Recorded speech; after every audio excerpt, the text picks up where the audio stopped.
শুধু ঈদ জামাত আর আনন্দ মিছিলে নয়, পুরাতন বাণিজ্য মেলা মাঠে প্রথমবার দুদিনের ঈদ আনন্দ উৎসবের আয়োজন করবে ঢাকা উত্তর সিটি কর্পোরেশন। থাকবে মেলা এবং সাংস্কৃতিক অনুষ্ঠানের আয়োজন।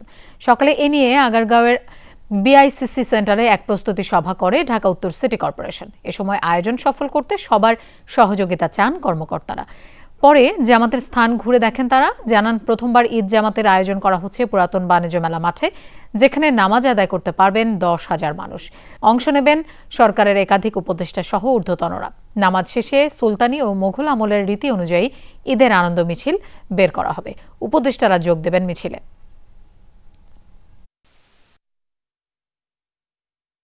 আমরা ঘোড়ার গাড়ি, ঘোড়া, ব্যান্ড এগুলো সংযোজন থাকবে এবং আমাদের সাথে যারা বিভিন্ন সেলিব্রিটি আছে, যেমন খেলোয়াড় হতে পারে, শিল্পী হতে পারে, অন্যান্য প্রতিষ্ঠা যেসব ব্যক্তিবর্গ আছে তাদেরকে ইনভাইট করেছি আমাদের এই নামাজে অংশগ্রহণ করার জন্য এবং নামাজ পরবর্তী র্যালিতে অংশগ্রহণ করার জন্য, যাতে আমরা আমাদের র্যালিতে প্ল্যাকার্ড থাকবে, ফেস্টুন থাকবে, ঢাকা শহরকে দর্শনমুক্ত করার কিছু মেসেজ থাকবে।